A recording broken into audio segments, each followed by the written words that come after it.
The first thing I noticed was that he didn't even look at me. White tablecloth, low light, a candle between us doing its best to make 7 years of marriage look romantic. Her red dress, my tacky suit, a glass of overpriced Malbec I'd been nursing like an IV drip. And then her boss walked past our table. "Sadie," he said, like he'd just bumped into an old flame in a movie, the kind of voice that assumes every room is already happy to see him. She flinched before she smiled. I saw the flinch. "Cal," she replied, standing up a little too fast. I didn't know you'd be here." Before we dive deeper into this story, I have one small request. Please subscribe, drop a like, comment, and hit that hype button to boost this channel so more people can discover these incredible Reddit stories. He stepped closer, hand on the back of her chair, body angled so I was literally blocked from view. My chair was right there, but you'd think I was the coat stand. "Big client dinner upstairs," he said. "Didn't expect you on this side of town. What's the occasion?" She hesitated, looked back at me for half a second, like she'd just remembered I existed. Just anniversary dinner," she said, tucking hair behind her ear. 7 years, with my husband." He finally turned his head, not to really look at me, just to confirm I was, in fact, furniture. "Ah," he said, smirked. Eyes slid over me like I was an empty chair someone forgot to remove. "Nice." Then back to her, instantly. "Perfect timing, actually," he went on, ignoring the way my jaw tightened. "I wanted to ask if you're free Friday night. That new rooftop bar downtown, just us two. Better environment to, talk about your future." She froze. You could see the calculations behind her eyes. Promotion. Image. Optics. Husband. I set my fork down carefully. The steak on my plate suddenly tasted like cardboard. "Excuse me?" I said. He still didn't take his hand off her chair. Finally tilted his head toward me, bored like a waiter had interrupted. "Adult conversation, pal," he said. "Your wife and I have business chemistry." My vision narrowed. It was like someone had dimmed the restaurant except for 3 people and a candle. He shrugged, turned back to her again, as if I'd already agreed to disappear. "She's wasted in that marriage anyway," he added, casual, conversational. "Told me herself she needs excitement." My hand went to my napkin. Not because I planned it. There was just nowhere else for it to go besides his face. "Cal," I said quietly, standing up. "You might want to—" That's where I'm supposed to say I took a deep breath and walked away. I didn't. But that part comes later. 3 days earlier, if you'd asked me to describe my marriage, I would have said something neutral and harmless like, "We're comfortable." Comfortable is what you say when you don't want to admit you're living with a polite stranger who rolls her eyes when you speak. 7 years in, our mornings were efficient. 2 professionals sharing square footage and a calendar app. We didn't fight. We didn't scream. We just passed each other like co-workers at a quiet office. Same kitchen, different universes. Monday morning, I was at the counter packing my lunch, the same turkey sandwich, the same apple, the same stupid reusable container that never sealed properly. Sadie was at the island with her laptop open, already halfway into her day, blazer on, coffee in hand, AirPods in one ear. Her fingers flew over the keyboard. Shopping site, not email. I recognized the layout. You learn the shape of the websites that silently drain your bank account. "Morning," I said. She hummed. Not a word. Just a noise that could have meant hello or shut up or this Wi-Fi is slow. "Got your dress sorted for Saturday?" I tried again. The place has a formal dress code. They'll throw us out if you're underdressed, and I've really been looking forward to being publicly humiliated. That at least earned me a smirk. "I'll be fine," she said, not looking up. "I'll probably go with the blue one. Looks professional, but still fun." Fun. Right. The same word she used to describe her boss. "How's the suit?" she asked, finally glancing over the screen at me. Please don't wear the gray one. That is my good suit, I said. It's the only suit. Exactly, she muttered. Try to at least iron it. My coworkers are going to be at that restaurant. I'd rather not have you looking like you came straight from a construction site. I work in civil engineering, not pouring concrete, but in her head it was all the same. Dirt, sweat, and fluorescent vests. Understood, I said. Wouldn't want to embarrass your brand. She rolled her eyes and went back to her laptop. There was a time, early on, when that look would have cut me. Now it just confirmed what I already knew. I wasn't the man she wanted. I was the man she'd settled with on the way to becoming someone else. Her phone buzzed next to the keyboard. She glanced at it and then flipped it face down. Reflex. The kind of move you only develop when there's something on the screen you don't want your comfortable husband to see. I'll be late tonight, she said. Client dinner. Might just crash at my sister's after. Your sister in Midtown or your sister with bottle service? I asked. She shot me a glare. It's work, Evan. Right. Work, I said. Do you want me to leave a key under the mat for business chemistry, or will he let himself in? That one landed. Her jaw tightened. You really think you're funny, she said. I really think I'm tired, I replied. But yes, sometimes it comes out as humor. She closed the laptop with a sharp click. If you're going to start some jealous husband routine, just don't, she snapped. It's unattractive. I held up my hands. Not starting anything, I said softly. I just find it interesting you flip your phone like it owes you money every time it buzzes. She grabbed it, slid it into her bag. I have to go, she said. We'll talk later. We didn't. We never talk later. That phrase is marital code for this will dissolve into silence and we will pretend we forgot. That night she came home at 1:17 a.m., smelling like expensive vodka and someone else's cologne. She thought I was asleep on the couch. I wasn't. I watched her tiptoe in, heels in hand, makeup smudged, shrugging off her blazer like the last few hours hadn't existed anywhere but in my imagination. She froze when she saw the living room light on. Oh, she said. You're up. Insomnia, I replied. Or maybe my internal clock is linked to the sound of you forgetting your keys again. She dropped her bag by the door. It was a work thing. Clients, she said quickly. We had to entertain them. It went late. Sure, I said. Which client wears Dior Sauvage and calls at 11:47 p.m. 3 times in 30 minutes? Just so I know what project to follow up on. Her eyes flicked to her bag, then back to me. You went through my phone? She demanded. I had, earlier that evening when it started buzzing on the kitchen counter while she was in the shower. I hadn't gone looking for anything. My curiosity and gravity did the rest. No, I said. But your notifications pop up on the screen like they're begging to be seen. I was making tea. I don't have telepathic control over my eyeballs. She snatched the bag up. It's work, she repeated, as if repetition could turn lies into company policy.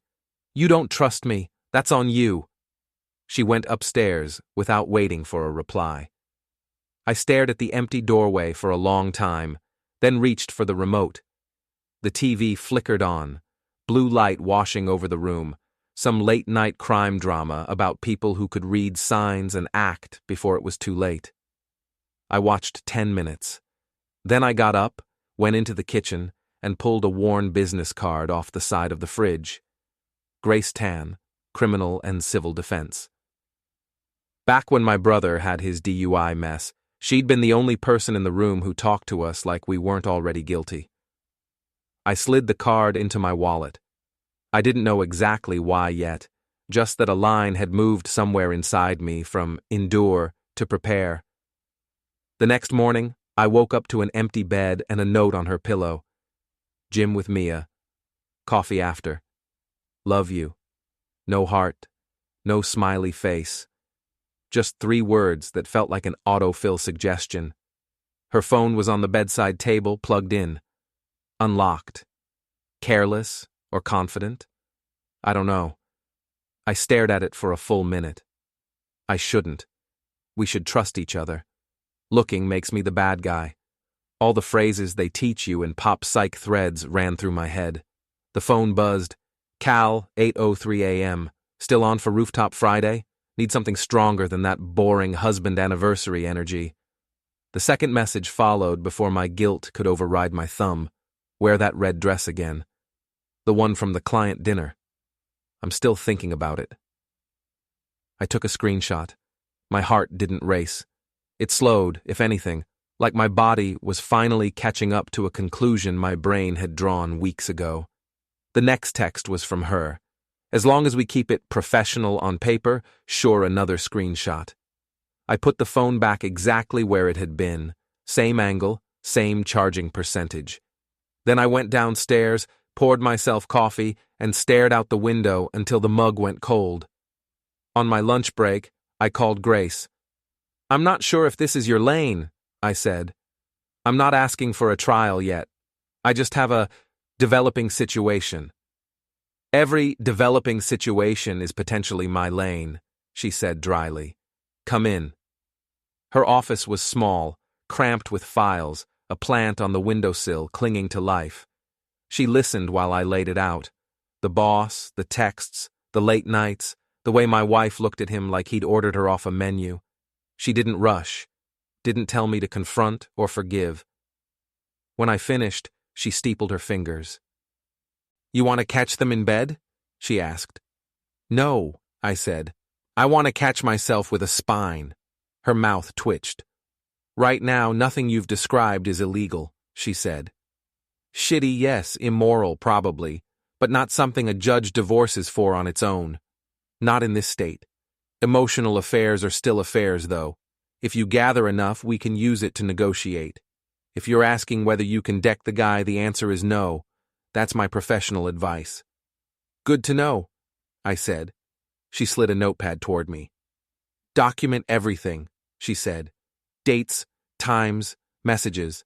And stop arguing with her about it. She'll just get better at hiding things.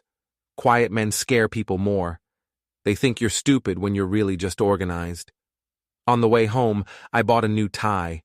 Not because I cared what I wore, but because I wanted one thing at that table Saturday that hadn't been paid for with our joint credit card. Saturday evening, I stood in front of the mirror in our bedroom. Same cheap suit, same stubborn fabric that never quite lay flat on my shoulders. New tie, deep blue. Maybe too fancy for a guy like me, according to her friends, but I liked it. Sadie came in halfway through her eyeliner. "Oh," she said, eyes flicking up and down. "You're wearing that one?" "It's my only one," I replied. "I didn't get the executive wardrobe memo." She sighed. "You could have at least had it tailored," she muttered, adjusting her own dress in the mirror. "The red one, Cal's red one." "It fits," I said. "It covers all the legally required areas. The stake won't file a complaint." She rolled her eyes so hard I thought she'd sprained something. "I'm just saying," she said. "My boss is going to be at that restaurant with clients. First impressions matter." "Pretty sure his first impression of me was obstacle," I said lightly. "The suit won't change that." She turned away, grabbed her clutch. "You always have to be difficult," she snapped. "Can you just, for one night, not make me feel like I married down?" There it was, the thing people think but don't say. She did me a favor by saying it out loud. I looked at her reflection, at the perfectly painted face, the carefully curled hair, the dress designed to be noticed. "For one night," I said quietly. "Could you try not auditioning for a life you don't have yet?" She didn't answer, just walked out. The drive to the restaurant was silent. Not angry, silent. Cold, efficient, silent. GPS voice, turn signals, the distant sound of her nail tapping on her phone screen. The place was nicer than anywhere we'd gone in years. Valet parking, a host with a list, real linen napkins. The kind of spot you pick when you want Instagram to know you're doing well. We sat, we ordered, we clinked glasses. "To 7 years," I said. "To new chapters," she replied. That wasn't the script. A couple behind us laughed too loudly. A waiter tripped slightly over someone's purse strap. Cutlery scraped porcelain. The usual orchestra of people pretending their lives were stories worth filming. I took a sip of wine. My hand was steady. If I'd known the exact sentence that was going to come out of her boss's mouth 10 minutes later, I'm not sure it would have changed anything. Sometimes the bomb is already wired. You just don't know when someone's going to hit the switch. "Sadie," he said, and everything narrowed again. Now we're back where we started. Her boss, the smirk, the just us two on Friday, the wasted in that marriage, the adult conversation pal. I felt my chair push back as I stood. The candle between us flickered, sensing what was coming before any of us did. "Excuse me?" I asked, voice lower now. He finally looked at me like I was a minor inconvenience on his way to dessert. I could feel my fist curl around the corner of the tablecloth. This is the part where sensible men count to 10. Breathe. Think about consequences. Sit back down and have a rational discussion about boundaries. I didn't count to 10, I counted 7. 1 for every year I'd spent being the polite background in her highlight reel. When I reached 7, I stepped around the table. Act T2, the public eruption. People talk about seeing red. They're wrong. It isn't red. It's absolute silence. The candle went out first. I don't know if my sleeve caught it or if the air shifted, but 1 second it was dancing between us, and the next, it was gone. Just a curl of smoke, and her boss's grin floating in the dark like a neon sign that said permission granted. The sound that followed wasn't cinematic. No dramatic score, no slow motion. Just a dull, physical thud that turned every head in a 20-foot radius. He staggered back, chair crashing against the wall. For a heartbeat, nobody moved. Then silverware clattered, someone gasped, and the restaurant's hum turned into chaos. Phones out, waiters shouting, plates hitting tile. Saddie's voice sliced through it all. "Evan, stop, please!" I wasn't hearing her. Not really. I was hearing 7 years of later, not now, and you'll never understand. The body in front of me happened to be the wall all those words bounced off. When I finally stepped back, my breathing sounded too loud for the size of the room. He was crouched, wheezing, eyes wide in disbelief that the guy in the cheap suit had an off switch for dignity and decided to use it. Security rushed in.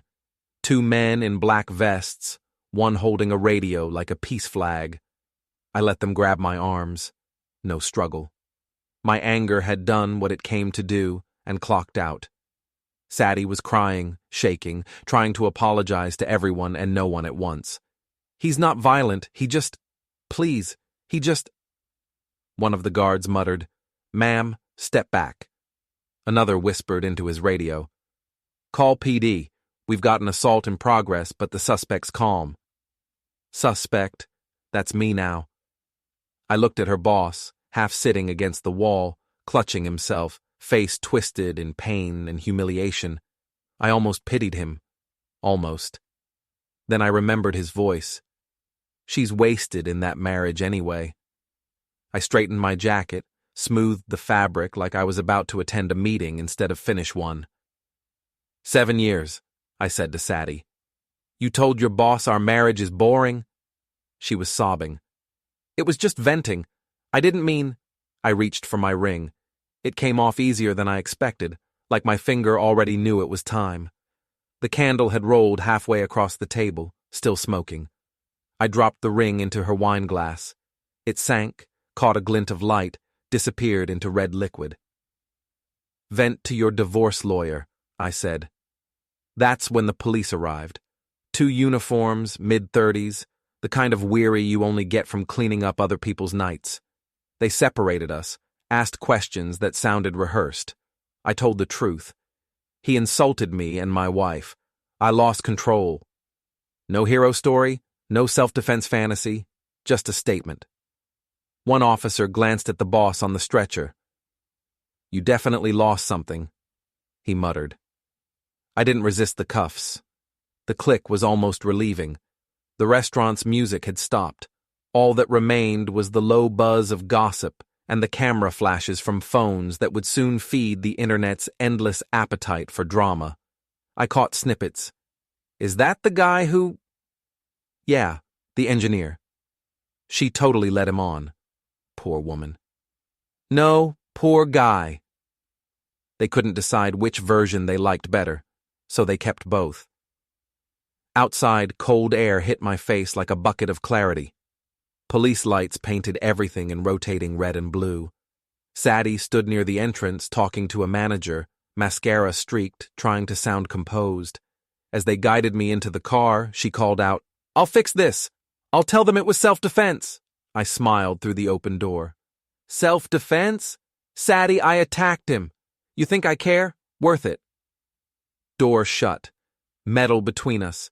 Peace at last. The holding cell smelled like bleach and tired men.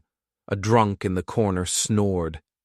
Somewhere down the hall a phone rang. Paperwork happened. Lives rearranged.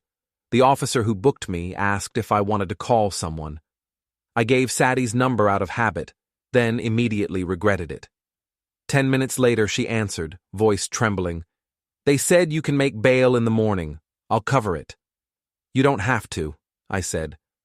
"I'm pretty sure my pride already paid the deposit." Silence. Then, softer. "Evan, what were you thinking?"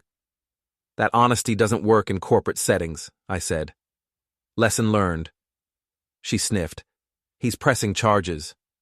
"Of course he is." He says he can't." She stopped, whispered something I couldn't catch. "Walk?" I offered. "Worse," she said. I leaned back against the wall. "Tell him congratulations." He finally found excitement. Bail, paperwork, release. Morning sunlight in my eyes like judgment.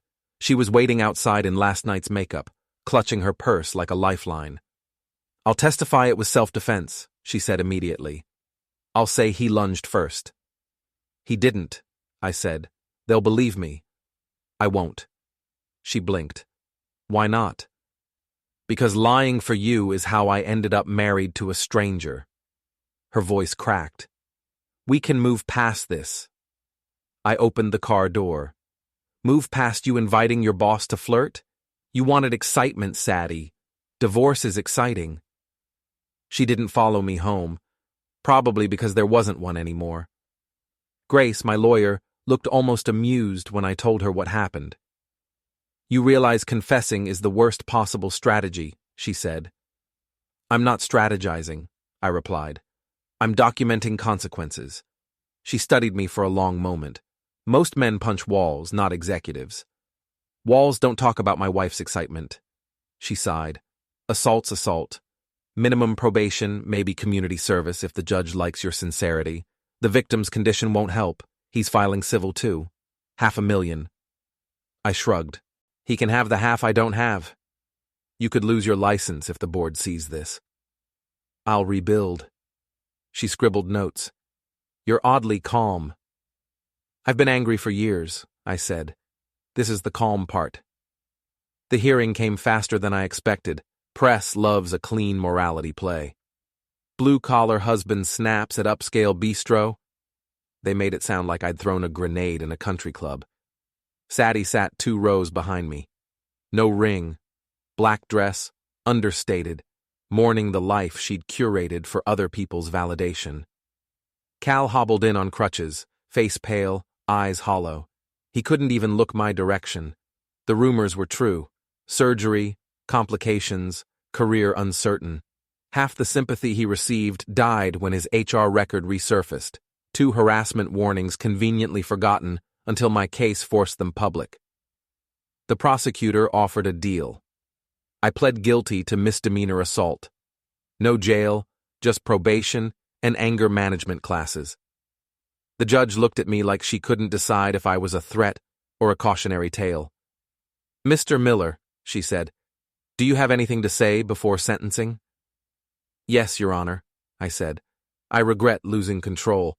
But if you ever meet a man who insults your marriage in front of your face and you manage to stay seated, please teach that class next." The courtroom chuckled before she banged her gavel. "Probation, 6 months. Next case. Sadie waited outside the courthouse. We can start over, she said quietly. New city. Fresh start. I looked at her the way you look at a photo of someone you used to love. Recognition without connection. You still don't get it, I said. This was the fresh start. Just not for you. Her eyes filled. Evan will lose everything. You will, I corrected. I already lost you years ago. I walked down the steps into the noon sun. Reporters shouted questions, microphones thrust forward. Do you feel remorse? Would you do it again?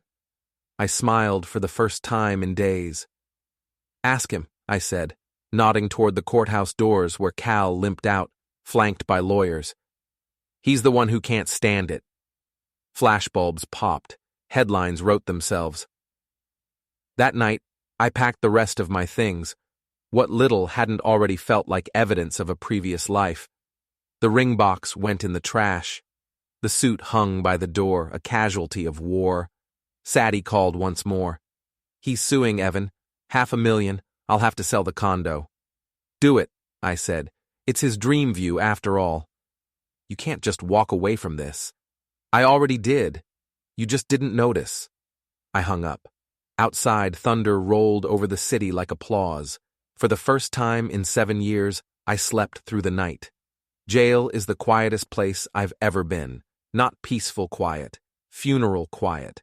Concrete walls, flickering light, one stainless toilet in the corner like an art installation about bad decisions. The cell smells like sweat, bleach, and second chances that never came. My knuckles ache. My suit's torn. My life's trending. The guard slides a paper cup through the bars. You want sugar? I already had some last night, I say. 4 scoops of regret. He snorts. You're the guy from the restaurant video. Apparently. Man, that clip's everywhere. My wife said you look calm for someone wrecking a VP's future. I'm consistent, I tell him. I ruined my own too. He walks off, shaking his head. Somewhere down the hallway, a drunk sings off-key. I sip burnt coffee and stare at the reflection in the metal wall. The man staring back looks like me, just more honest. Grace shows up 2 hours later, navy suit, tired eyes, expression of someone paid to clean up disasters but still rooting for humanity. Congratulations, she says. You're famous. I raise the cup. Finally. You realize everyone has seen that video? She continues. Someone filmed the whole thing. There's even slow motion. Do I at least look tall? Tall, insane, and disturbingly composed. That's my brand. She sighs. You made the evening news. They looped the part where you said, vent to your divorce lawyer. I grin. Strong ending line. She folds her arms. Strong charges too. Misdemeanor assault. Possibly upgraded depending on medical reports. He's still alive. That's medical progress. She leans in. Evan, you're not funny right now. I wasn't funny then either, I say. Everyone was just laughing at the wrong guy. The guard unlocks the cell.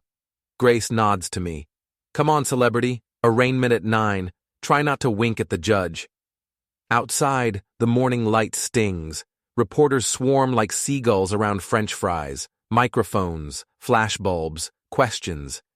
Mr. Miller, do you regret your actions? Was it self-defense? Are you divorcing your wife? Grace walks fast, jaw tight. Say nothing. I say nothing. That's apparently controversial. People expect sound bites, not silence. I watch their faces tilt when I don't perform. They fill the gap themselves. Hero, villain, madman, saint. Sadie's by the car, sunglasses too big, skin pale. Her voice breaks as she whispers, I'm sorry. I nod once, open the door, and get in. Let her keep her apologies. I've collected enough souvenirs. The courthouse smells like fear wrapped in disinfectant. We walk through metal detectors. The clerk hands Grace a file like a doctor handing over an X-ray you already know the result of. She skims it. Good news, she mutters. No felony. What's the bad news? The internet wants to adopt you or execute you, depending on which subreddit you read. Mixed reviews, I say. I'll survive. Grace rolls her eyes. If I had $1 for every man who said that before sentencing, you'd have a better car, I finish. She almost smiles. Let's keep you out of jail first.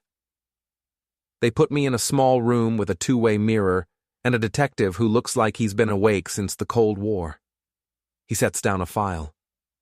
Mr. Miller, he begins. You're aware you're being recorded? I've been recorded for days now. Kind of my thing.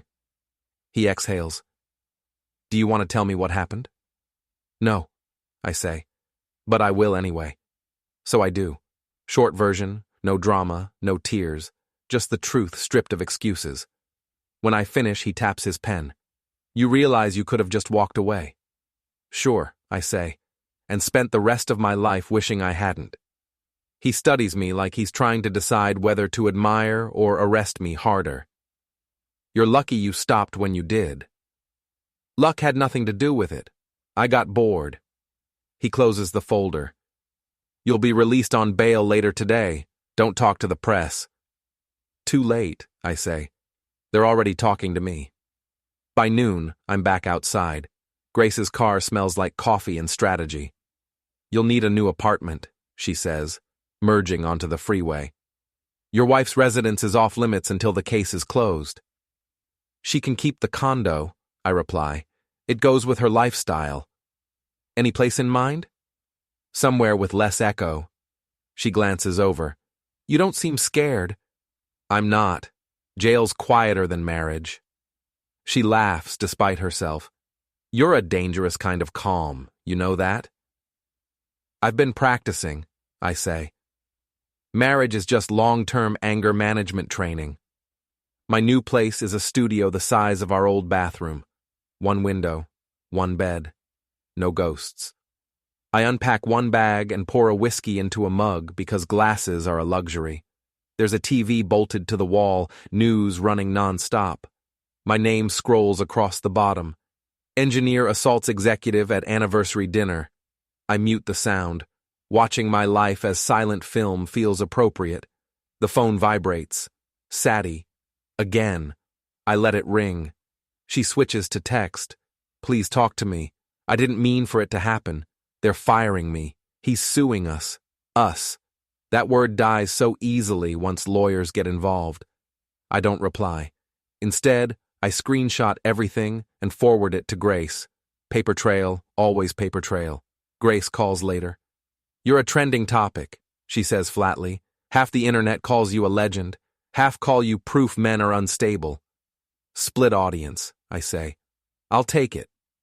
Don't. The DA's reading the same comments. They hate martyrs. I'm not a martyr, just punctual. She exhales. You'll plead guilty. It's the best outcome. Anger management, probation, fine. You can live with that. I've lived with worse, I say. Her. Grace pauses. You know, some people spend years trying to fake calm after an outburst. You seem to have skipped to acceptance. I skipped ahead in the syllabus, I tell her. Graduated early. Sadie shows up the next day. She doesn't knock. She rings once and waits like we're still married. I open the door anyway. She looks smaller than I remember. Maybe guilt shrinks people. I talked to HR, she says immediately. They suspended me. Maybe they finally noticed your job description didn't include flirting.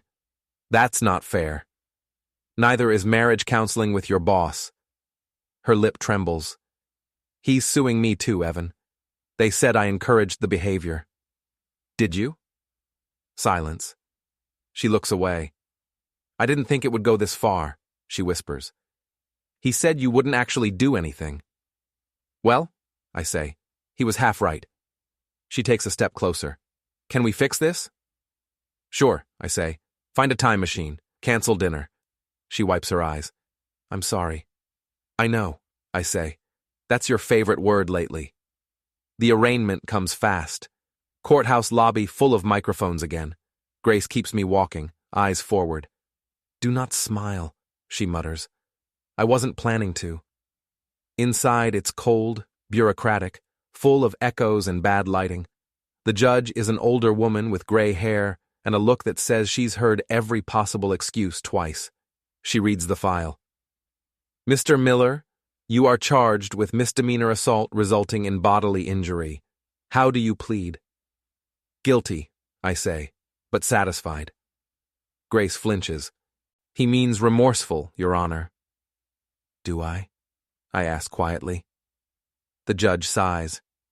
Do you understand the gravity of your actions? Yes. I just finally matched the gravity of my situation. A small laugh ripples through the courtroom before she silences it with a gavel tap. The prosecutor drones about responsibility, rehabilitation, social order. I stop listening. My mind drifts to the moment before the candle went out, how brief the peace was before everything turned honest. Then Sadie takes the stand. I didn't know she would. She's trembling, mascara restrained, voice practiced. He's not violent, she says. He's kind. He just made a mistake. The prosecutor asks, Do you still love him? She hesitates. Yes. I look down at my hands, cuffed in front. I can't tell if that's mercy or manipulation. When she leaves the stand, she glances back at me. I give her nothing. She's searching for the man who used to care. I buried him under a dinner table. The judge leans forward. Mr. Miller, I'm sentencing you to 6 months probation, community service, and anger management. Consider this a warning and an opportunity. Thank you, I say. Next time I'll try meditation first. Grace elbows me. Stop while we're ahead. I nod. Understood. The gavel hits. Done. Outside the courthouse, sunlight again. It feels different now, cleaner, like the air belongs to me again. Sadie's waiting by the steps, hopeful eyes, trembling hands. Evan, she says, we can start over, leave this city. No one has to know. I look at her. Everyone already knows. We'll lose everything, she says. You will, I correct. I lost everything years ago. This is just paperwork. Flashbulbs again. Reporters catching every word. Do you feel remorse? One yells. Would you do it again? Another. I stop, look straight at the cameras. Probably, but next time, I'd order dessert first. Grace grabs my arm, whispering, You're impossible. I'm free, I say. We walk away. Behind us, Sadie's still standing on the steps, reporters circling her like sharks who smell the blood of reputation. She looks small against the marble, like someone who built her life on attention and now can't bear its weight. That night, I drive to the beach. Windows down, sea air, no perfume. My phone buzzes once. Unknown number. You think you won? Cal, probably typing from a hospital bed. Enjoy the spotlight. It fades. I type back. You're the one under it. Then I throw the phone into the passenger seat, lean back, and close my eyes. The ocean did its job. It took the noise, chewed it up, and left me with the quiet kind. By the time I drove back to the city, the sky was sliding from orange to gray. The studio felt smaller after the open water, but the walls didn't judge me, and the bed didn't ask questions, so I was already one relationship ahead. Probation started the next morning. A man in a polo shirt with a county logo knocked on my door, like a neighbor borrowing sugar. Clipboard, tired eyes, the look of someone whose job is to remind adults not to behave like toddlers. Evan Miller? That's what the internet says? He didn't laugh. I'm your supervising officer, Daniels. 6 months probation. No alcohol incidents, no weapons, no contact with the victim. You got any questions? Yeah, I said. Is sarcasm a violation? His mouth twitched. Only if you post it on TikTok. Sign here. I signed. He ran through the conditions like a flight safety demo. I nodded at the right times. Somewhere in the middle of random home visits and mandatory counseling, my phone buzzed on the counter. Sadie. Daniels glanced at it, then at me. You gonna get that? No, I said. It's a repeat caller. He wrapped up and left. I waited until I heard his car pull away before checking the screen.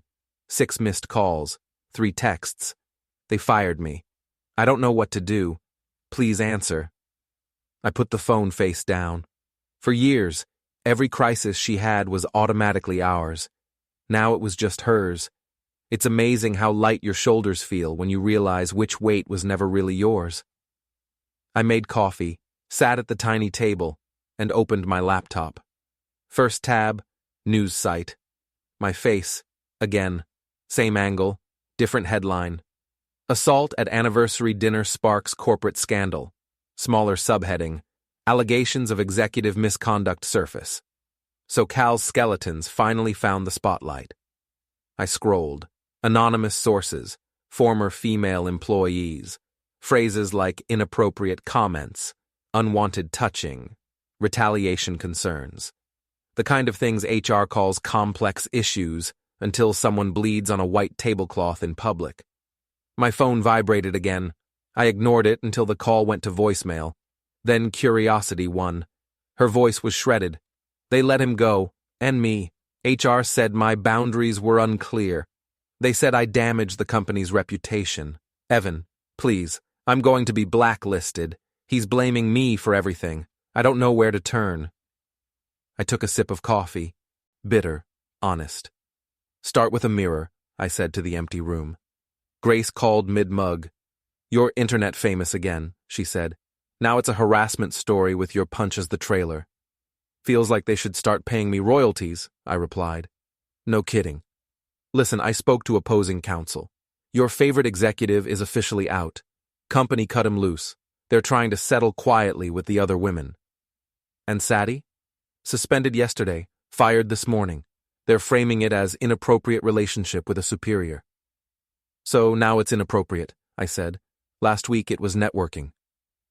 Welcome to optics, she said. Same behavior, different press release. I leaned back. What about the civil suit? He's still coming after you, she said.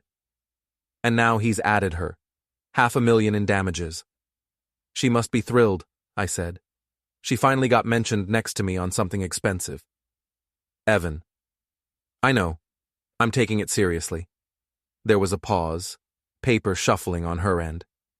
You thought about divorce yet? She asked. Constantly, I said. For about 3 years.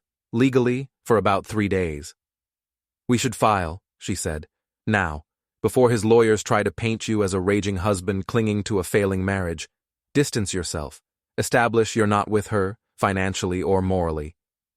Morally already done, I said. Financially, let's work on it. I'll draft the petition, she said. You sign. You sure you're ready? I looked around my one-room life. Bed, table, mug, suit crumpled over a chair. I left home the day I dropped that ring in her wine, I said. Paperwork's just the receipt. That got a little silence out of her. I'll email you, she said softly. After we hung up, I finally answered one of Sadie's texts. We'll talk when the divorce papers arrive. The typing day bubble appeared, disappeared, reappeared. Then, you're really doing this? I already did. I closed the chat before she could send another paragraph of regrets she didn't have 6 months ago. The first anger management session was in a church basement. Of course it was. Everything depressing happens in church basements. Support groups, bad coffee, folding chairs that squeak louder than your conscience. 10 of us. 9 men, 1 woman. A counselor with kind eyes and a practiced, "You're safe here," smile. We went around the circle. I smashed my neighbor's car with a bat. I threw a chair through my boss's window. I punched a hole in a door. When it was my turn, the counselor tilted her head. Evan? I hit my wife's boss at a restaurant, I said. Public place. Fancy napkins. What triggered you? She asked. He invited her out in front of me, I said. Called our marriage boring. Said they had business chemistry. A couple guys nodded like they'd seen that episode. And what did you feel? She asked gently. Clear, I said. She blinked. Not angry?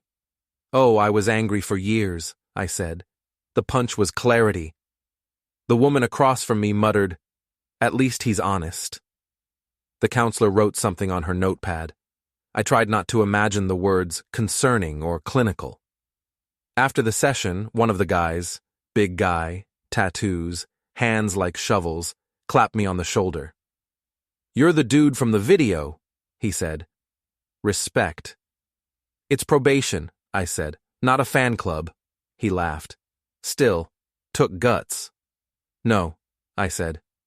"Guts would have been leaving before we got to that point. This was delayed maintenance." On the walk back, my phone rang again. This time, it was my boss. "Evan," he said, voice tight, "we need to talk." "Let me guess," I said. "Publicity department's not thrilled their lead engineer moonlights as a viral clip." "It's complicated," he said. "We're putting you on unpaid leave until this settles." "How long is until?" I asked. 6 months, he said. "Maybe more. We can't have clients Googling your name and seeing that." I laughed once, sharp, humorless. "So I'm bad for optics too. Popular label this week." "I'm sorry," he said. "For what it's worth, off the record, half the office thinks he had it coming." "That's the nicest thing anyone said to me today," I replied. "We'll keep your position open as long as we can," he said. "But I had to call." "You did," I said. "Thanks." After we hung up, I put the phone on the table and looked at it like it had physically bitten me. Job, marriage, reputation. One hit and the Jenga tower finally got tired of pretending it was stable. On the TV, a panel of pundits argued over my life like it was a sports game. One of them said, "This man threw away everything for a moment." I turned the volume up. No, I thought. I threw away the pretense.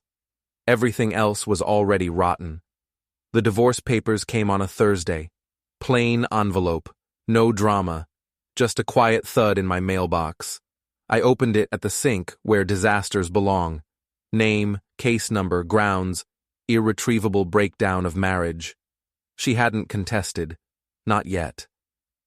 There was a line about marital assets that should have come with a laugh track. Condo, savings, car, retirement accounts. All the things we'd pretended were our future. Suddenly, they were items on a list a stranger would divide. I signed the last page. Pen didn't shake. When I dropped the envelope back in the outgoing mail slot, I felt something I hadn't expected. Not sadness, not even anger. Relief. Later that night, Grace called. "She got served," she said. "Her lawyer reached out. She wants to negotiate.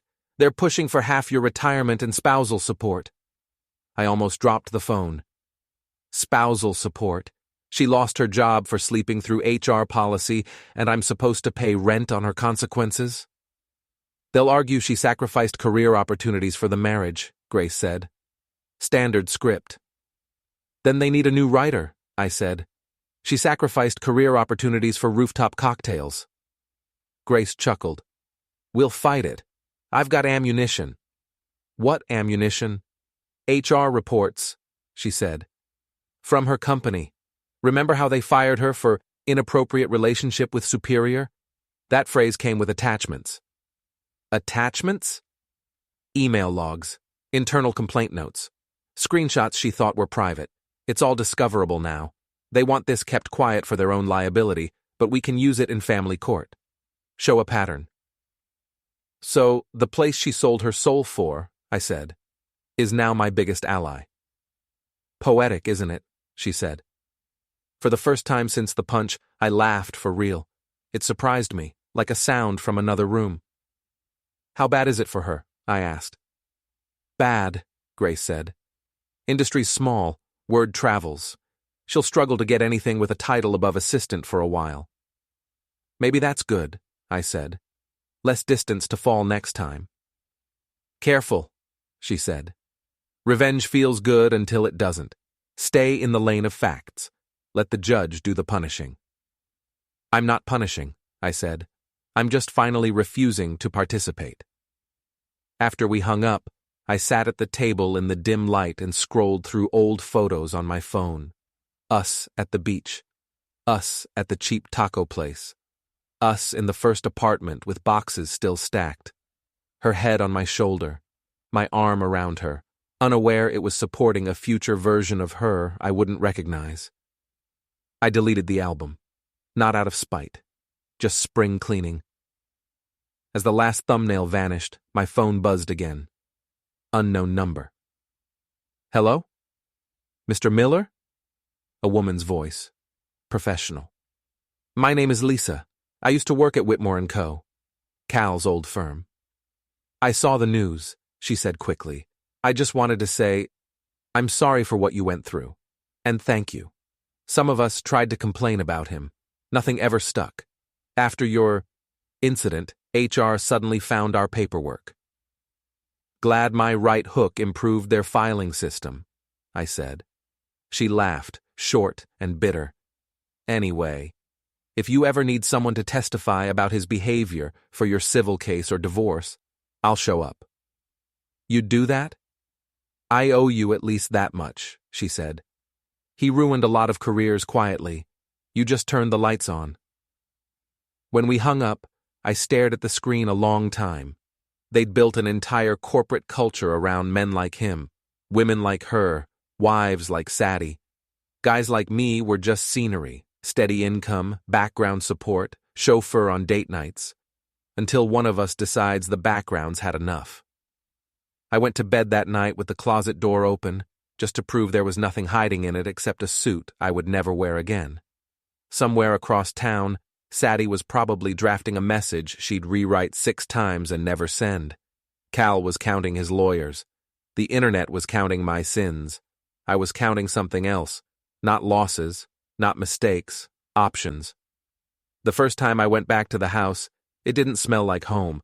It smelled like dust and perfume someone forgot to keep pretending to wear. The realtor had propped the front door open for a viewing. I told her I just wanted to collect a few boxes from the garage. She didn't recognize me, which was nice. I preferred to be a stranger in my own story. Inside, everything felt smaller. The furniture looked embarrassed, like it had been caught in the middle of a lie. The walls were still covered with the same framed quotes she loved. Dream bigger, live louder, love harder, all verbs, no nouns. I walked through each room in silence, kitchen first.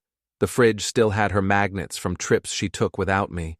Girls' Bali getaway, Milan market, client retreat in Vegas, little trophies of absence. I opened the freezer, half-empty champagne bottle. She'd tried to save the bubbles. Typical. The living room smelled faintly of her candles, the ones that cost more than my car insurance. I picked up a photo from the mantel, our wedding day. She looked radiant. I looked young enough to believe her smile was permanent.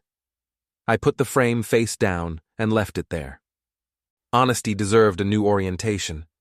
In the bedroom, her closet was a mausoleum of designer fabric, tags still hanging, sequins that never saw a night out. I found an unopened envelope on the dresser, my handwriting from last year. Happy anniversary, love you, proud of us. I didn't open it. I already knew how the story ended. When I stepped outside, the realtor was showing a couple around. The woman whispered, "It has great light." The man nodded. They both looked happy. I almost warned them about ghosts, but maybe they'd like the company. Grace called while I was in the car. "Good news," she said. "The divorce hearing's scheduled. 2 weeks. She's agreed to mediation." "That means she's out of money," I said. "That means she's scared," Grace corrected. "Her lawyer's hinting she'll sign over the condo if you drop any claim for spousal misconduct." "I don't need the condo," I said. "I just want clean edges." "Still," she said, "you might want to show up. Closure looks good on record." I agreed. Maybe because I was curious what she'd look like stripped of her performance. That night, I drove by the old restaurant, the one where everything detonated. New name on the awning, different color scheme. They'd remodeled the corner where I'd stood up. I wondered if the floor still remembered the sound. Back at the studio, I made dinner, pasta, jarred sauce, 1 plate. Simple math. I hadn't cooked for one in years. It felt less lonely than expected. No criticism, No passive sighs about carbs or calories or what real couples were eating that night. Just food and quiet. My probation officer showed up unannounced 2 days later. Daniels again, clipboard in hand. "Still breathing?" I said. "That count as progress?" He scanned the apartment. "Looks clean. You working yet?" "On myself," I said. "Unpaid internship." He smirked. "I read the articles. You know, most guys who go viral for a meltdown don't get calmer after." "I was never angry at the world," I said, "just at my proximity to it." He nodded like he understood, though I doubted it. "You've got 1 month left on probation. Don't mess it up." "I'm fresh out of bosses to punch," I said. "Should be fine." When he left, I sat by the window and watched the streetlights flick on one by one. For the first time, the city didn't feel like a stage, just background noise that didn't need my applause. Sadie emailed that night. Subject: "Can we talk like adults?" I opened it because curiosity is a disease. I know everything's over, but I just want you to know I never meant to hurt you. The company blacklisted me. I can't get interviews. Cal's lawyers dropped his case, but he's ruined too. Maybe we both overreacted. Maybe we could meet for coffee, just to talk. I read it twice, then typed 1 line. There's nothing left to talk about. Then I signed it with something she'd never seen from me before.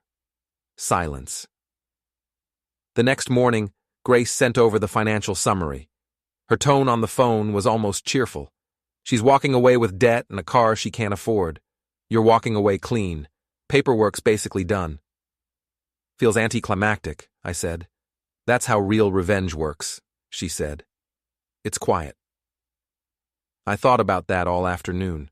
Revenge had always sounded loud in movies. Explosions, yelling, justice with a soundtrack. In reality, it was paperwork and patience. A slow burn that ends in calm breathing. 2 nights later, I ran into someone unexpected at the grocery store. Not Sadie, her father. He was standing in front of the wine section, squinting at labels. He looked older than I remembered. Less judge, more human. When he saw me, his face went through 3 expressions before landing on weary politeness. "Evan," he said. "Mr. Harper," I replied. He sighed. "I suppose there's not much to say." "Never stopped anyone before," I said. He winced. "She told us her version. It wasn't kind to you." "I'm used to that." "She's not doing well," he said quietly. "Bankruptcy hearings, therapy. She's staying with her sister. She blames herself now." "That's new," I said. "She asked me to apologize to you," he added. "I told her I'd try." I nodded. Message received. He looked down at the bottle in his hand.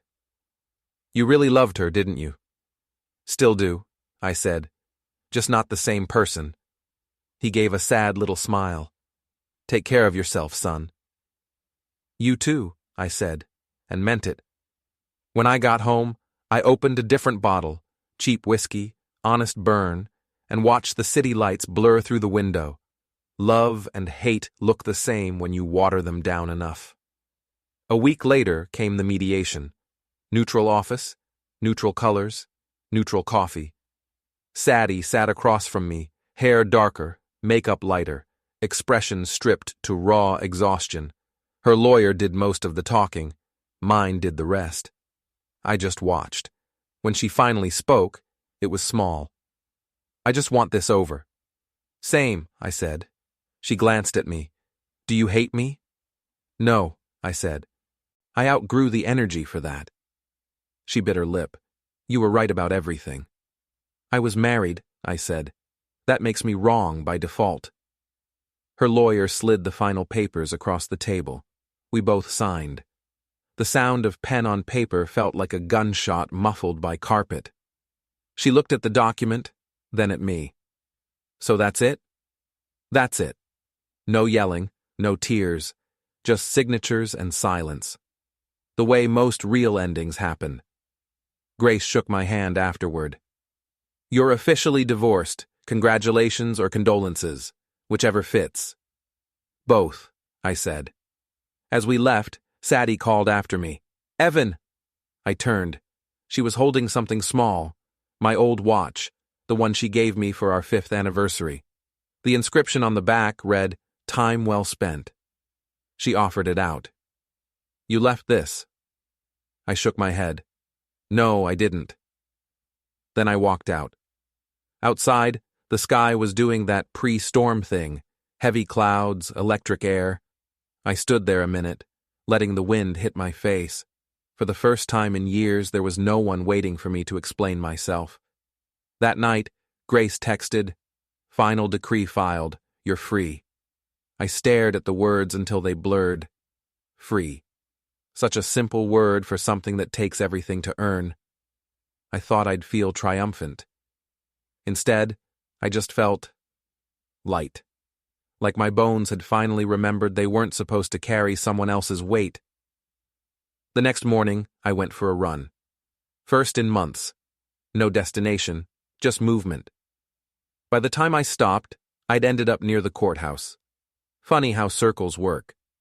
Across the street was a cafe I'd never noticed. I bought a coffee, sat outside, watched strangers rush by. Nobody recognized me anymore. The internet had moved on to a new scandal. I was yesterday's outrage, exactly where I wanted to be. Halfway through my cup, my phone buzzed again. Unknown number. "Heard you're free. Let's grab lunch sometime." GT Grace.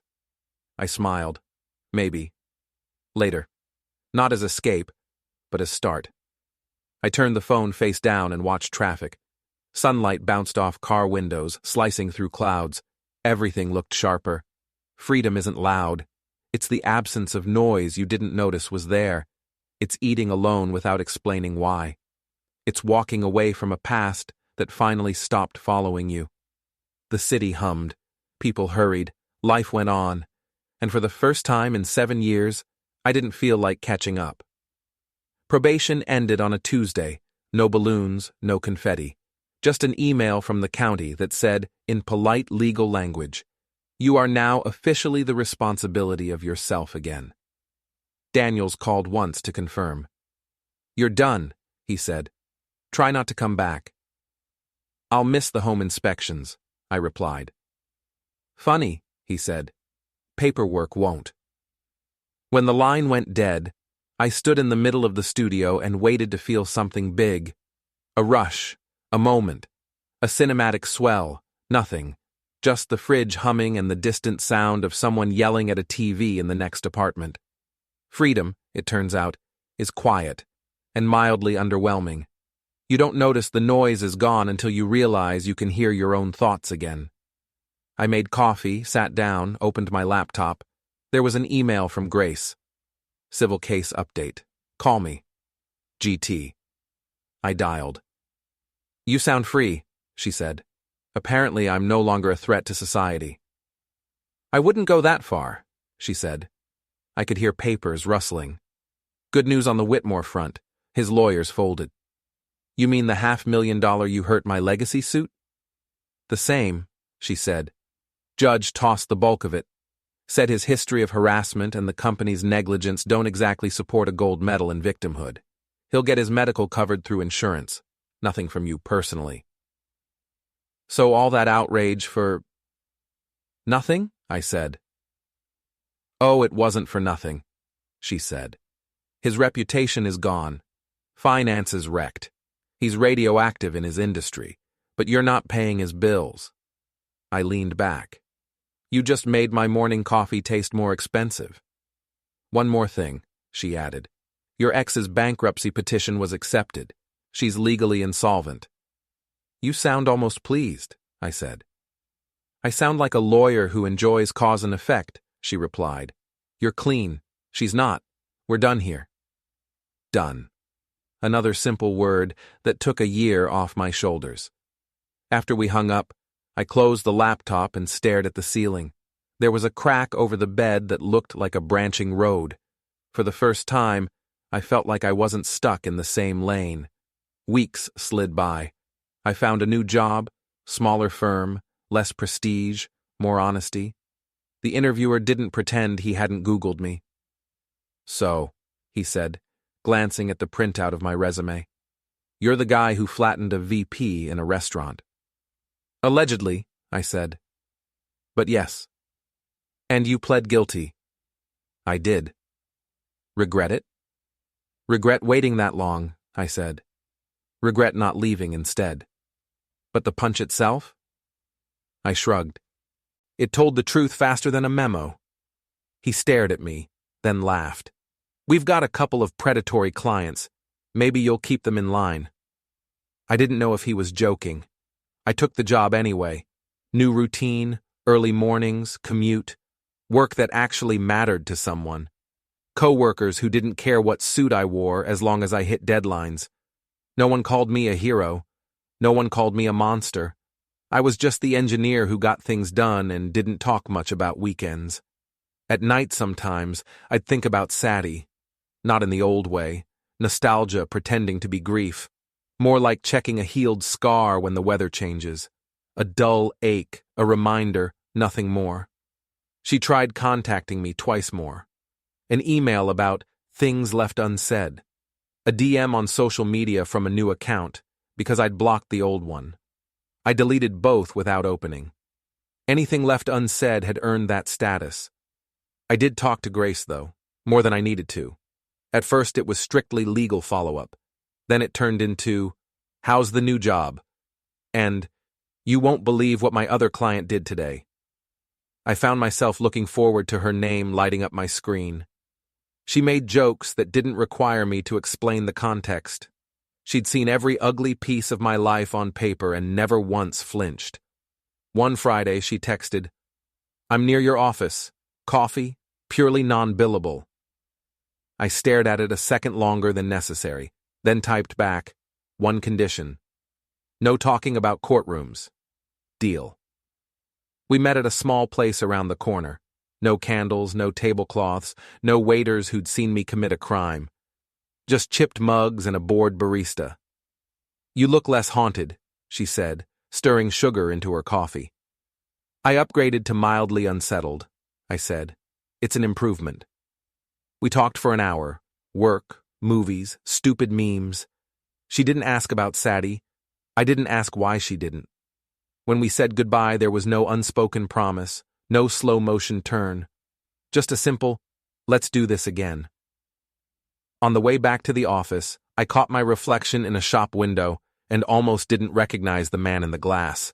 Same face, different weight in the eyes, like someone who finally stopped apologizing for existing. Months passed. The internet found new scandals.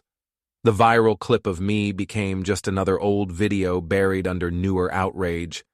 Sometimes a co-worker would mention it, half joking. Hey, don't piss off Evan, he might flip the conference table. I'd smile. Tables are innocent, I only punch up. They'd laugh and move on. The story became a quirk, not a definition. Then one Saturday, it happened. I was at the grocery store, staring at a wall of cereal like it contained life answers, when a voice behind me said my name. Evan? I knew the voice before I turned. Muscle memory.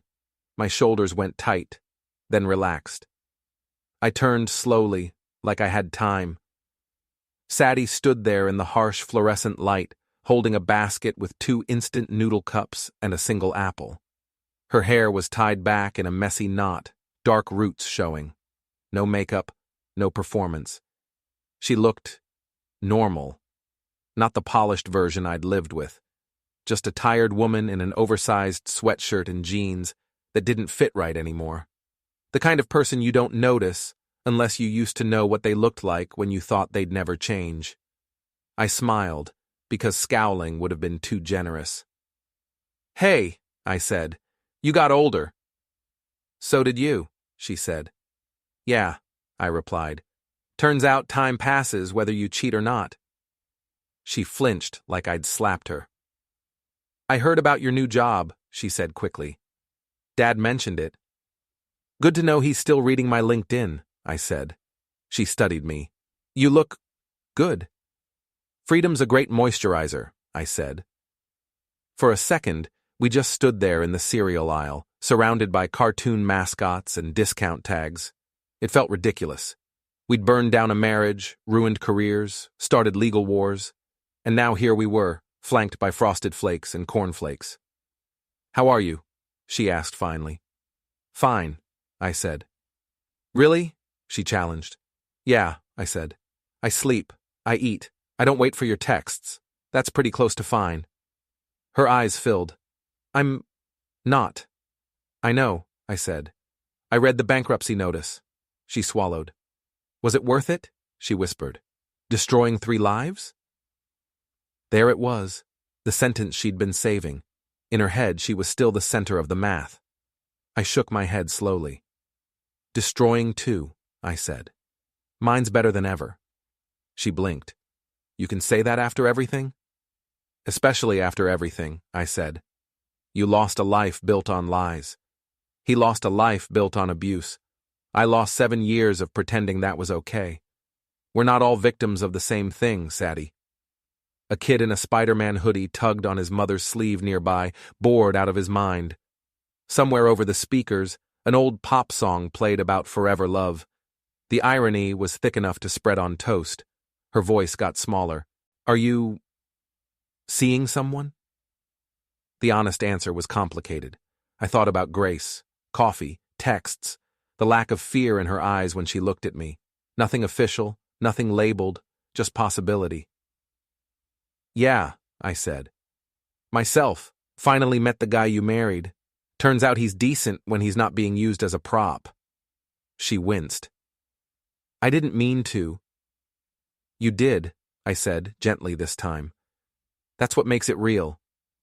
She shifted the basket in her hand, a cheap plastic handle digging into her fingers.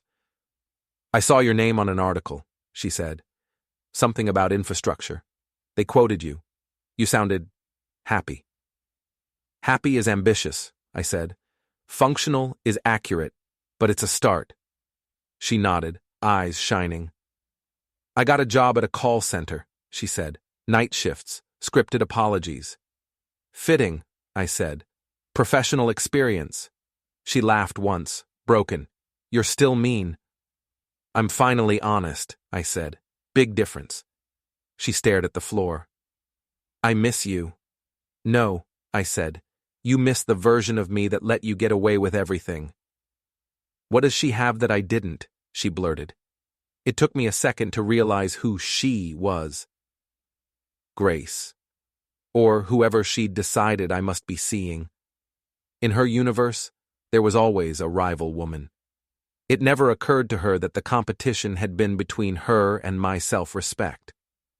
"A lower tolerance for disrespect," I said, "and a shorter memory for drama." Her throat worked. "Do you ever think about us?" "Sure," I said. "When I need a reminder not to ignore red flags. You're basically my internal safety training video." She wiped her eyes with the back of her hand. Was I really that bad? I thought about all of it. The rooftop texts, the boring husband jokes, the way she'd looked at him at that table like he'd ordered her life off a menu. "You weren't evil," I said. "You were selfish, and you thought that made you special." She closed her eyes. For a moment, I saw the woman I married, the one who believed we were a team. Then it was gone, replaced by the one who'd worn red for someone else. "I hope you're happy," she said quietly. "You don't," I replied. "But I am anyway." She sniffed. "Can we ever be friends?" "No," I said. "I don't downgrade relationships that way. We were married. We destroyed that. There's nothing under it to fall back on."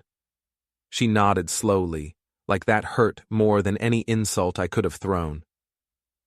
"Goodbye, Evan," she whispered. I picked up a box of cereal, tossed it into my cart. "Goodbye, Sadie."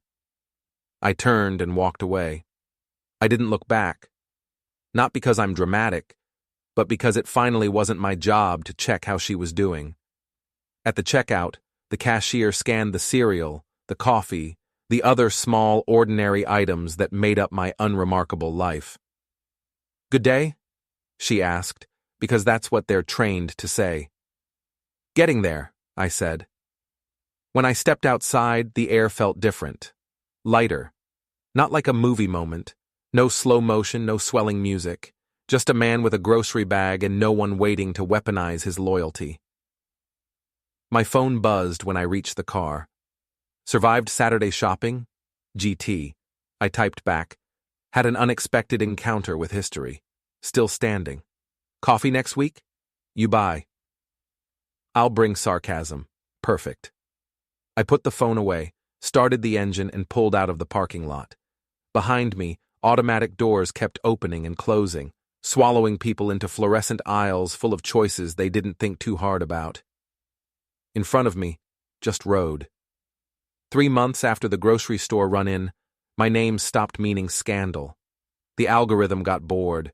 Hashtags die faster than reputations heal. People moved on to the next viral humiliation, a senator's affair, a celebrity rehab confession. My story was old meat. The internet doesn't savor, it devours and forgets.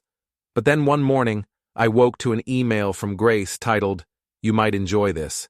It contained a link. News site. Banner headline, Whitmore Industries hit with class action harassment suit. Former executive cited as catalyst. I clicked. Paragraph after paragraph, names I recognized. Former employees, witnesses, statements that mirrored everything Sadie once laughed off as office gossip. Dates, locations, screenshots, internal memos that had somehow leaked. Cal's face was right there under the headline. Gray, bloated, trying to look dignified. Grace called before I could finish reading. "Big one," she said. "They finally filed. 32 plaintiffs. Every outlet's covering it." "And our friend?" "He's denying everything," she said. "Blaming cancel culture and stress trauma. But the depositions are brutal. HR's turning on him to save the company. They're reopening old cases, including the one where he tried to promote your ex in exchange for discretion." I let out a long breath. So the rooftop finally caved in. "Poetic," she said. "You don't need to do anything. Just sit back and let the system eat its own." "After what I've seen," I said, "that's the most violent thing you could ask me to do." She laughed. "You've officially crossed from angry to philosopher. Proud of you." "I'm not proud," I said. "Just done." Still, I couldn't resist. That evening I poured a drink and watched the late-night news. They played old clips of the restaurant incident again, splicing them next to headlines about Cal's lawsuits. Different narrator, same footage. The voiceover said, "What began as a viral outburst may have exposed a deeper culture of abuse." For once, my silence looked strategic instead of guilty. The comments were different now, too. Less rage, more analysis. Turns out that guy knew something we didn't. Maybe he wasn't crazy after all. Funny how people rewrite history once you fit their narrative. Truth is, I didn't plan anything. I just stopped cooperating with lies. The world did the rest. A week later, Grace and I had dinner. Real dinner, not coffee. No paperwork between us, just plates. "You look less haunted," she said again. "You keep saying that." Because it keeps being true. The restaurant was small, quiet, nothing fancy. No cameras, no marble floors. The waiter didn't even blink at my name on the reservation. That felt like victory. Over dessert, she said, "You ever think about writing a book?" "About what?" "Perspective," she said. "What it's like being the guy everyone judged before they knew the story." "I'd rather build bridges than metaphors," I said. "At least bridges stay up." "Spoken like an engineer," she said, smiling. Still, the idea stuck. Maybe not a book, but something.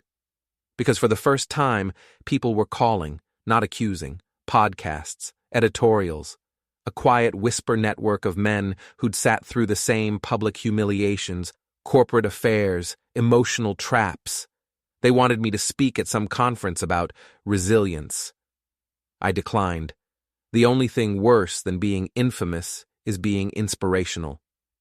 But one invitation caught my eye. A small engineering expo. Topic: Workplace integrity and crisis recovery. No cameras, no tabloids, just peers. Grace nudged me to do it. Go, she said. Let them meet the version of you who didn't hit anyone. So I did. The conference was in a hotel ballroom, carpets that smelled like old coffee, a projector that refused to focus. The audience wasn't glamorous. Middle-aged engineers, interns, project managers with too many spreadsheets. My people. When I walked on stage, a few murmurs, recognition without hostility. That was new.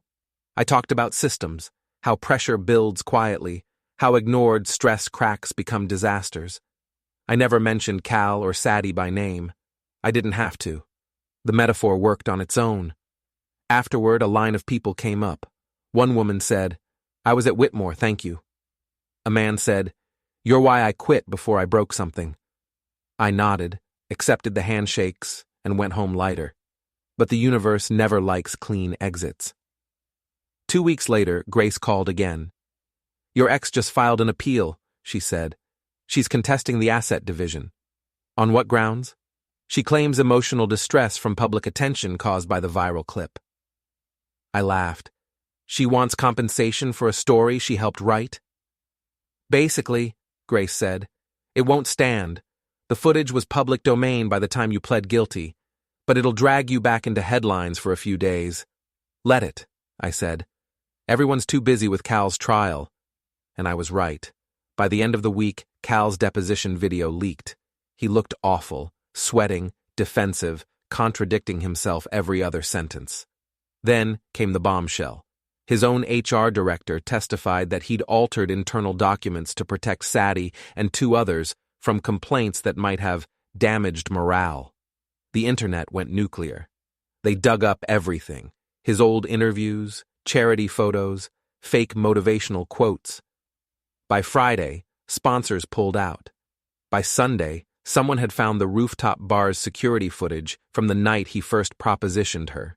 It went everywhere. Sadie's name trended again, attached to his. Not as accomplice, not as victim, something in between. The comment sections couldn't decide whether to pity or mock her. Grace called late that night. "You seeing this?" "Hard not to." "She's taking heavy fire. Reporters outside her building. Someone leaked her bankruptcy docs. It's brutal."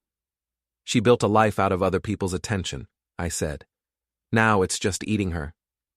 "Still," Grace said, "part of me feels sorry." "I don't," I said.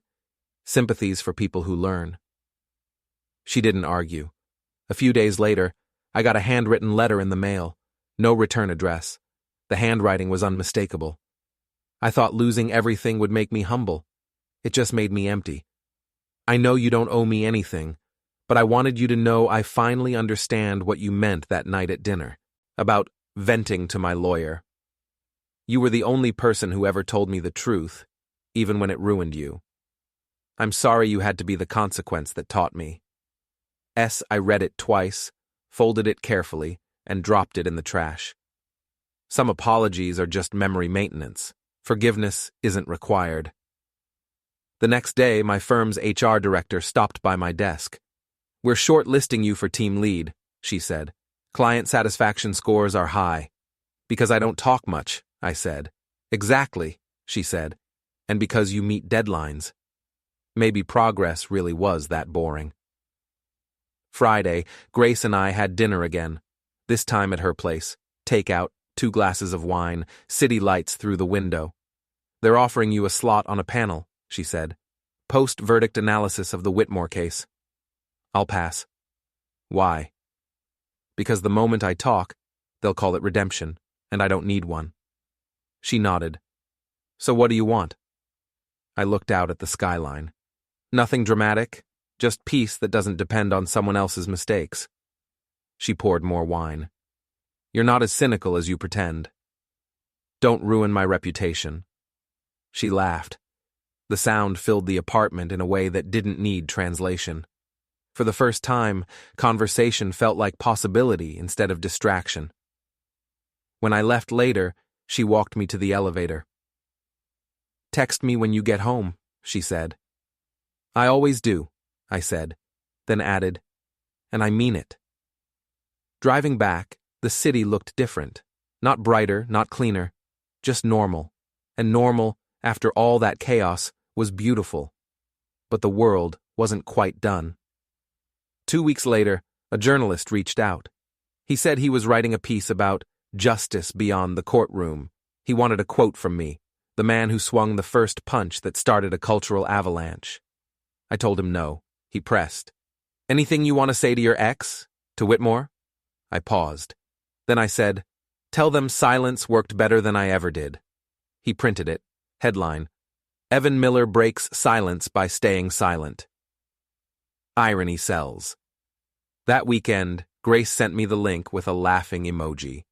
You've officially mastered the art of saying nothing. My best subject, I replied. Sunday morning, I walked down to the waterfront. The air was crisp, sky bright, gulls circling like they owned the place. Somewhere downtown, the verdict on Cal's case was coming in. Guilty on multiple counts. Disbarred. Bankrupt. I didn't cheer. I didn't toast. I just watched the tide come in and thought, sometimes justice doesn't need applause. It just needs time. My phone buzzed once more. Grace. Coffee or silence? Both, I typed. The screen went dark. Months after Cal's verdict, life had settled into something suspiciously close to normal. Work, coffee, occasional dinners with Grace, bills paid on time, no court dates, no probation check-ins, no viral clips. If you didn't know better, you'd think I was just another guy who'd had a bad year and was finally walking it off. Then my boss stuck his head into my office. You free next Thursday? He asked. That depends, I said. Is it for a meeting or a mugshot? He half smiled. Local business forum. Panel discussion on ethics and accountability in modern workplaces. They want someone who's experienced. Experienced in what exactly? I asked. Gravity? They specifically asked for you, he said. Apparently the organizer read that article about you refusing to comment and decided that made you refreshingly honest. Or bad at PR, I said. Same thing, he shrugged. Look, there'll be clients there, press. It's good visibility, for us, not just you. I hesitated. I'd spent a lot of time getting out of the spotlight. Volunteering to step back in felt like tempting fate. Think of it as risk management, he added. You talk about what happens when companies ignore red flags. They'll eat it up, and no one's going to throw a punch. That's my line, I said. In the end, I said yes.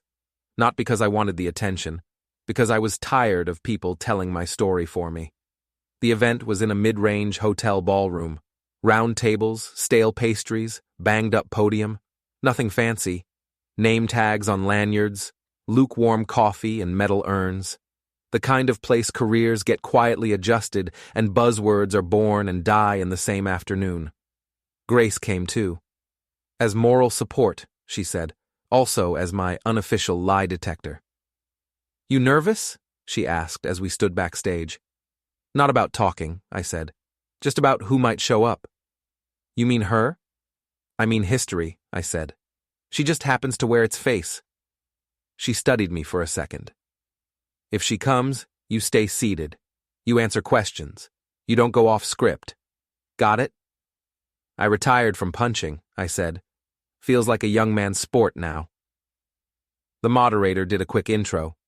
3 of us on the panel. A HR director from some big firm, a corporate coach who said authenticity too much, and me. My name got a small ripple from people who clearly remembered the clip, but nobody booed. Progress. We talked. I told the clean version, pressure, silence, ignoring problems until they explode. I didn't name names. I didn't mention rooftop bars or red dresses or wedding rings sinking into wine. When it was over, the moderator opened the floor for questions. Of course he did. First few were easy. How do you manage stress?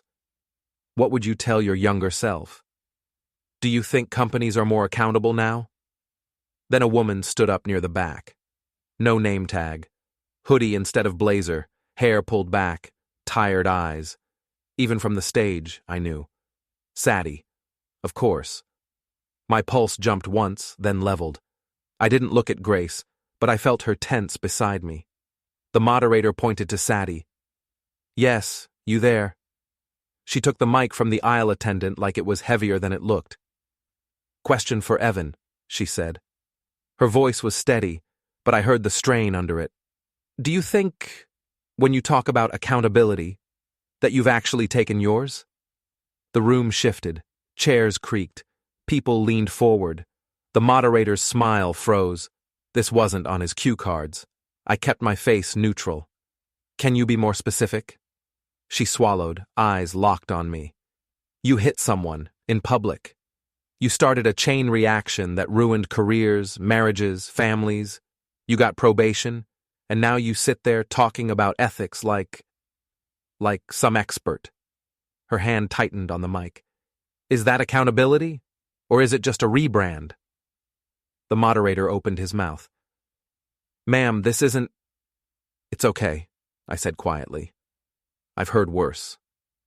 He shut up. The room went silent in that particular way only live audiences can, heavy and expectant. I looked at her.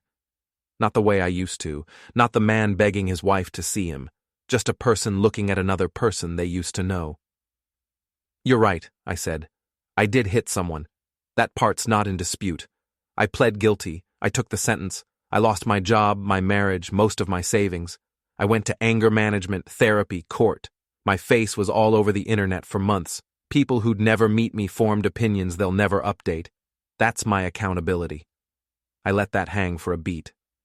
"But since we're being honest," I continued, voice still calm, "let's add the parts that don't fit in a 30-second clip." I watched her throat move when she swallowed. I kept going. "I didn't wake up one day and decide to become the guy who punched a VP, I said. I spent years being the guy who got laughed at, dismissed, talked over. I watched my wife flirt with her boss in front of me. I watched him treat boundaries like suggestions. I watched a company protect him and people around him because he produced results. I shifted my gaze out to the room, not just her. And I stayed, I said. That's on me. I ignored every red flag because leaving felt harder than staying quiet. I chose silence until I couldn't anymore. That's the part you don't see on video, the thousands of small cuts before the one big break. The HR director beside me nodded, almost imperceptibly. The coach stopped smiling so hard. I looked back at Sadie. You ask if I've taken accountability, I said. Yes, every day, for my actions, for my delay in acting sooner, for the fact that I hit someone instead of walking away from both of you a year earlier when I should have. I paused. The mic felt heavier now. Maybe that's what honesty weighs. What I won't take accountability for, I added, is everyone else's choices. He chose to abuse his position. You chose to feed his ego with our marriage. The company chose to ignore complaints. Reporters chose to turn pain into entertainment. None of that belongs to me. Not anymore. She stared at me like she was trying to find the man whose silence she used to count on. I gave the room a small, weary smile. If this panel has a point, I said, it's this. Accountability isn't about who we blame when the disaster hits. It's about who ignored the cracks in the foundation. In my story, I was both, crack and guy pretending not to see it. I can live with that. Can you? For a second, no one breathed. Then someone in the front row clapped. Slowly. Awkward. Then another. The sound spread, uneven, but real. No standing ovation. Just enough to break the tension. Sadie's face went red. She shoved the mic at the aisle attendant and pushed her way out, eyes bright, jaw clenched. People watched her go, whispering. Some recognized her. Some didn't. It didn't matter. The moderator cleared his throat. On that note, we're out of time. The panel wrapped. Networking started. People pretending they hadn't just watched a live autopsy of a marriage. Backstage, Grace let out a breath I didn't realize she'd been holding. You stayed in your seat, she said. My knees agreed with you, I replied. They didn't move. That was... She searched for a word. Surgical. Honest, I said. Finally. You know, she's going to hate you for that, she said. She's been hating the wrong version of me for years, I said. Might as well give her a current model. We stepped out into the hotel lobby. People nodded, shook my hand, said things like, powerful stuff, and really made me think. It all washed over me like static. On the sidewalk outside, the air felt strangely sharp, like the city had been holding its breath and just let it out. Do you regret answering her? Grace asked. No, I said. I regret answering her for 7 years before this. She smiled, small and genuine. Hungry? Starving. We walked down the block to a tiny place with plastic chairs and bad lighting. No one cared who we were. No one asked questions about accountability or ethics or marital collapse. They just asked, "What can I get you?" and actually meant the menu. Halfway through my food, my phone buzzed. Unknown number again. You humiliated me. Again. I stared at it for a moment, then typed back, I told the truth, once, on record. That's the last time. 3 dots appeared, disappeared, appeared again. No reply came. Grace watched me over the rim of her glass. Everything okay? History texting again, I said. Signal's weak. You done answering? I put the phone face down on the table. Yeah, I said. Conversation's over. We finished eating, walked out into the kind of evening that makes cities look better than they are. Streetlights soft, noise distant, air just cool enough to feel awake. Outside her building, she hesitated. You know, she said, when I first took your case, I thought you were going to be another angry guy looking for excuses. And now? Now I think you were an honest guy who finally got tired of listening to his own lies, she said. I nodded. Accurate. She smiled. Text me when you get home. I will. Halfway back, stopped at a red light, I looked over at the passenger seat. Empty. No ring, no suit jacket, no ghost. My phone buzzed once more. Notification from a news app. Whitmore settles harassment suit for undisclosed sum, banned from executive positions. The proposal wasn't cinematic. No candles, no rooftop, no string quartet hiding behind the potted plants. Just the 2 of us on my couch, takeout containers on the table, some old movie playing low in the background because neither of us was really watching it. Grace had just finished a story about a client who tried to represent himself in court because YouTube taught him law. I laughed. And how'd that go? He quoted a meme at the judge, she said. She gave him 30 days for contempt and a free lesson in reality. Education systems failing people, I said. She leaned against my shoulder, warm, comfortable. No tension, no game. It just slipped out. You know I'm going to marry you, right? I said. She stilled.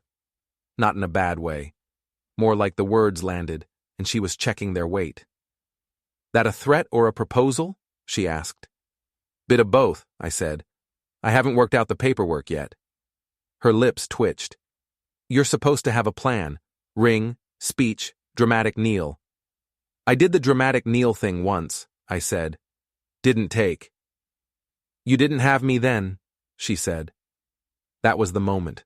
No halo of light. No song swell. Just that sentence. I stood up, heart doing that annoying extra beat thing, and walked to the bedroom. She watched me go, eyebrows raised. When I came back, I had a small box. Not velvet, not fancy. The jeweler had tried to upsell me on that part. I told him the container wasn't the commitment. I sat back down, handed it to her. Consider this the updated version, I said. Less fantasy, more warranty. She opened it. Small ring, simple. 1 stone, clean cut, no debt attached. I'd paid for it in cash. The salesperson had looked surprised. Grace stared at it, then at me. You sure? I went to anger management, I said. Not impulse control. I've thought this through. She laughed. Then her eyes went wet in that way she hates. You're not getting on one knee? She asked. I shrugged. I already did 18 months on my knees, figuratively. I'd rather start this one on my feet. She slid the ring on. It fit. Of course it did. I'd measured one of her other rings when she wasn't looking. Old habits, planning, observing, finally being used for something that didn't hurt. Yes, she said. That was it. No soundtrack, no applause, just yes. We told people slowly. My brother, her sister, my boss, a couple of friends who still answered my calls. Everyone reacted with some version of finally. The internet, mercifully, was not on the guest list. Until her cousin posted a photo. It was a nice shot, I'll give him that. We were at a small family dinner, mid-laugh, her hand on my chest, the ring catching just enough light to be obvious. He snapped it, tagged us, captioned it. 2 of the toughest people I know, engaged, proud of you both. I saw the upload an hour later. 50 likes, a few comments. Nothing crazy. Then the algorithm did what algorithms do. By morning, there were hundreds of likes, dozens of comments, some from people I knew, some from strangers who apparently followed my story more closely than their own lives. Then I saw her name, Sadie Harper. New profile picture, same eyes. Her comment sat there under our photo, like gum on polished shoes. We were married 8 years, no emojis, no context, just that. I stared at it for a long time. Grace was still asleep, hair sprawled across the pillow, breathing steady. The room was quiet, the way mornings are before the world remembers it has things to ruin. Notifications stacked up as people started reacting. You could almost hear the collective inhale of gossip. I scrolled through. Oof. Yikes, imagine posting this. She's still on this? Girl, let it go. I put the phone down, walked to the kitchen, turned on the kettle. The sound of water heating up was somehow louder than the notifications pinging in the bedroom. Steam started to curl up, honest and simple. 8 years. The number looked smaller than it felt. In reality, it had stretched, dragged, occupied more emotional square footage than it ever deserved. Everything okay? Grace's voice, still thick with sleep, from the doorway. I turned. She was leaning on the frame, wearing one of my old t-shirts, hair messed, ring glinting faintly. Your cousin's post got popular, I said. She squinted. Bad popular or good popular? The kind that reminds me the past still has Wi-Fi, I said. She walked over, took the phone from the counter, scrolled. I watched her eyes flick, her brow crease. Then she snorted. Of course, she murmured. She had to make it about her. It was about her, I said. Back then, I was just the guy committing to a financial package. Grace looked up at me. You going to answer? I don't know, I said. Feels like picking up a phone I already smashed. She leaned against the counter. What do you want to say? A lot of things, none of them useful. We were married 8 years. We were unhappy for most of them. You mocked me. You lied. You chose him. You chose all of this, and now you want footnotes. Instead, I shrugged. Nothing, probably. Grace nodded slowly. That's an option. Best one, most of the time. The kettle clicked off. I poured water over coffee grounds, watched the bloom. She's not wrong about the number, I said. She's just wrong about what it counted. Grace sipped her coffee. Then make it clear, she said. Once, clean, no swearing, no venom, just accounting. I smiled despite myself. Spoken like a lawyer. We traffic in precision, she said. I took the phone back, sat at the small kitchen table, and opened the app again. The comment thread had grown. People were already debating on my behalf. He owes you nothing. This is so bitter. Maybe try therapy instead of commenting on your ex's engagement? Her comment sat at the top, pinned there by engagement like a bad headline. We were married 8 years. My thumbs hovered over the keyboard. I could leave it. Walk away. Be the bigger person, as they say, which usually just means be the quieter punching bag. Or I could answer once. Not for her. For the version of me still standing at that restaurant table with a ring in his hand thinking he was the problem. I started typing. Deleted. Typed again. Shorter. Read it twice. It felt right in a way that had nothing to do with revenge and everything to do with clarity. I hit reply. No. You were married to my wallet for 8 years. Sent. For a moment, nothing happened. Then the screen lit up. Likes, replies, reposts, screenshots, people sending it to group chats with captions like, "He didn't stutter" and "Jesus." Grace's eyebrows went up. "Subtle," she said. "Accurate," I replied. We stood there together and watched the digital fire spread. It was fast. Lightning in dry grass. Her comment got buried under mine and the responses to it. Holy hell bars. This man's been waiting to say that. I feel this in my student loans. Some of you have never been used and it shows. I put the phone down. That's it. That's it? She echoed. Yeah, I said. She gets the last 8 years. I get the last sentence. Grace set her cup down, moved closer. You okay? Better than ever, I said, weirdly. My phone buzzed again. A DM request. Sadie, how dare you humiliate me like that? After everything, you still can't take the high road. You're cruel. I stared at the words. My hands didn't shake. My pulse didn't spike. This wasn't the candle going out and the room turning red. This was paperwork. I typed back. I took the high road. You called it boring. Sent. Then I blocked her account. The world didn't end. Lightning didn't strike. The apartment didn't tilt. Grace watched me. You're really done now, aren't you? I was done a long time ago, I said. This is just the receipt. She smiled. Fitting, considering the comment. I laughed, a real one this time. Yeah, full circle. People would keep talking about it for a while, I knew. The thread would circulate, end up on some relationship forum, be dissected by strangers who thought they understood. They'd assign heroes and villains, tally red flags, invent subplots. They'd be wrong in some ways, right in others. It didn't matter. For once, none of it required my participation. My phone kept buzzing on the table. I let it. The noise moved around me instead of through me.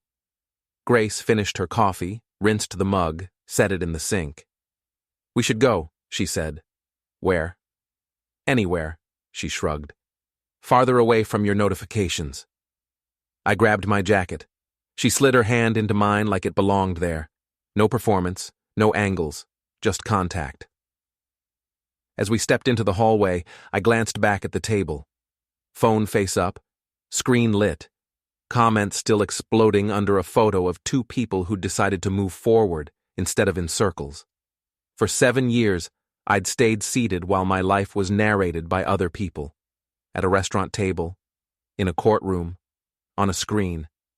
Now, finally, I was the one standing. We headed down the stairs, voices from other apartments drifting through doors, someone arguing about a bill, a TV blaring, a baby crying. Regular chaos. Outside, the day was bright without being poetic. Cars honked. A dog barked at nothing. The world went on. Grace squeezed my hand. So? She said. Where to? I thought about it. Anywhere they don't know my last name, I said. She grinned. I know a good place like that. We crossed the street as the light changed, cars starting to move, conversations continuing behind us, screens lighting up in pockets we'd already left.